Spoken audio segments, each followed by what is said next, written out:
Do you remember the time Ellen DeGeneres pushed Sandra Bullock to reveal a horrifying high-end beauty trend? Okay, let's talk about this facial that you're obsessed with. How many, did you get the whole cast of Ocean's 8 to do Not this? everybody. Okay, good, smart ones. Just those that I thought would appreciate it. Okay, explain what it is. Well, it's this way in which one forces through microneedling.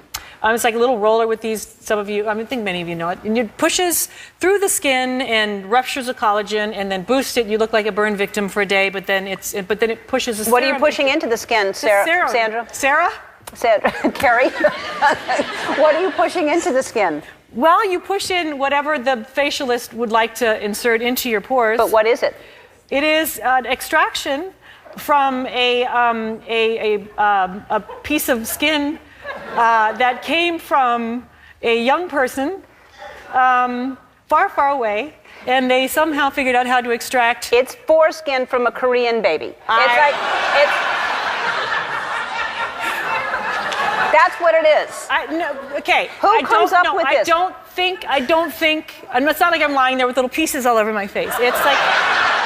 Who thinks of collecting it and having it for, we'll do something with this someday. And why didn't we come up with that? Right. If you've seen this, you're one of the lucky ones because they're removing every trace of this story from the internet. For instance, did you know the interview was taken down and re-uploaded in 2023? But this time, they just removed the part where Sandra Bullock talked about her new skincare routine. Viewers even pointed it out in the comments.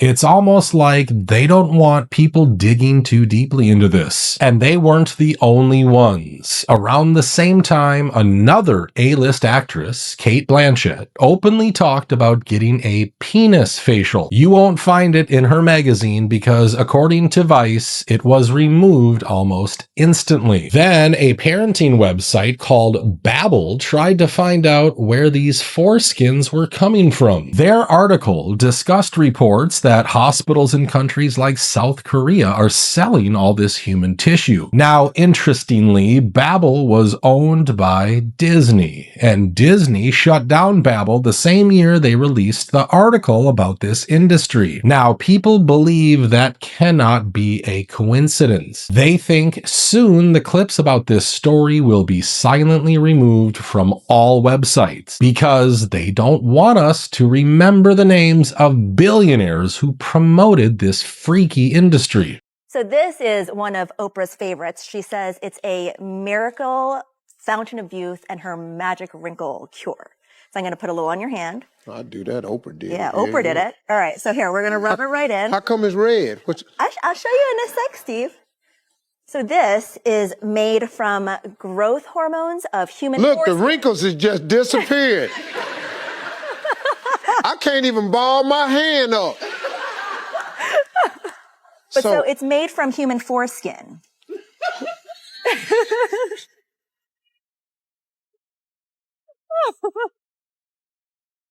I'm sorry, Steve.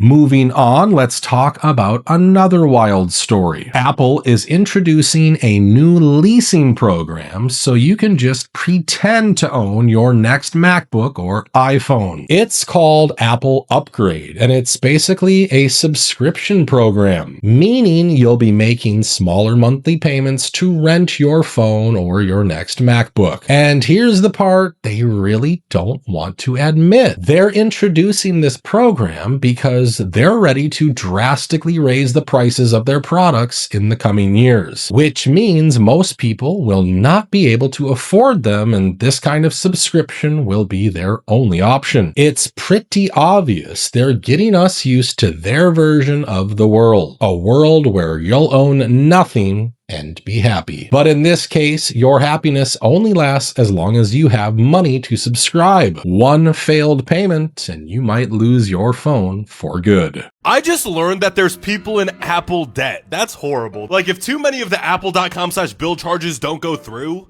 you won't lose access to the subscription. They'll just brick your phone. They won't let you buy new apps. They won't let you update your apps. They won't even let you install free apps until you sign in and update that payment method. And then once you sign in, they drain that money out. I shouldn't be surprised because this is very on brand for Apple. But not being able to update apps, that's crazy. Since we're talking about Apple, do you know we might not have ChatGPT around if not for Steve Jobs? His speeches from the early 1980s are shocking people because his version of AI sounds exactly like the AI agents we have today. Do you know who Alexander the Great's tutor was for about 14 years? You know, Aristotle. And I read this. I became immensely jealous. And I think I would have enjoyed that a great deal. and through the miracle of the printed page, I can at least read what Aristotle wrote without an intermediary. And maybe if there's a professor, they can add to that. But at least I can go directly to the source material. And that is, of course, the foundation upon which our Western civilization is built. But I can't ask Aristotle a question. I mean, I can, but I won't get an answer. And so my hope is that in our lifetimes, we can make a tool of a new kind, of an interactive kind. And so my hope is someday, when the next Aristotle is alive, we can capture the underlying worldview of that Aristotle in a computer. And someday, some student will be able to not only read the words Aristotle wrote, but ask Aristotle a question and get an answer. Have you ever seen Ferraris, Lamborghinis, or McLarens submerged underwater during severe storms? Did you know some people intentionally park those cars in flooded areas to collect hundreds of thousands of dollars? The flood one is the most common. If there is a flooded area, all kind of cars get showed up and parked there so they can get flooded and collect an insurance and get done. And in Florida, it is like a national pastime to, like, where's the hurricane going to hit? Let's park it on the street. You know, that is a thing, 1,000%. Because I've seen photos of these like really nice cars just in the middle of like the water, or like something happens, and I'm usually thinking, oh man, that's unfortunate. So you're saying that they're looking forward to these opportunities. Yeah, who street parks their Ferrari on the coast when a hurricane is coming? Like, like nobody does that. Here's another one I've seen. People have videoed some of these cars, sports cars, driving through like 3 feet of water. Yes. And I'm thinking, oh man, they must be stuck. Yes.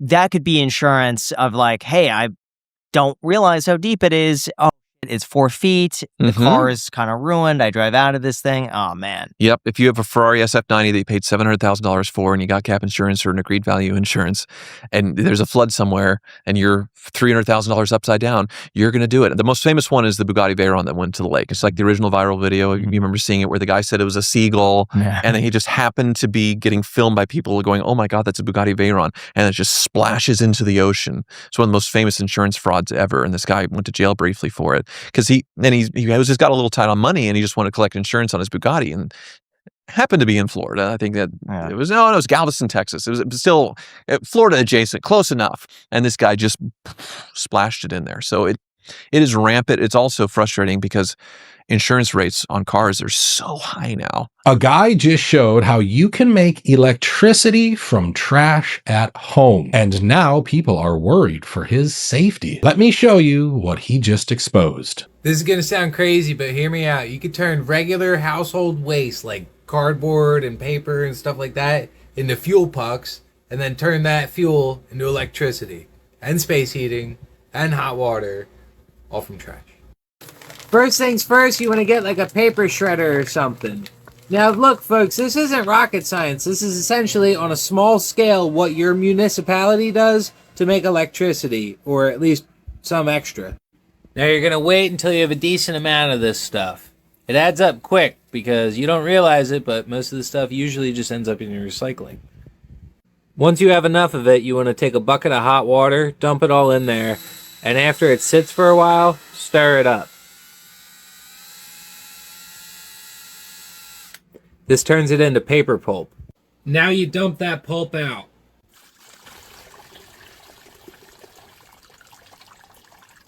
And this is the sloppy mush you're left over with. So we're going to take all this crap, stick it into our Piggy Power fuel press.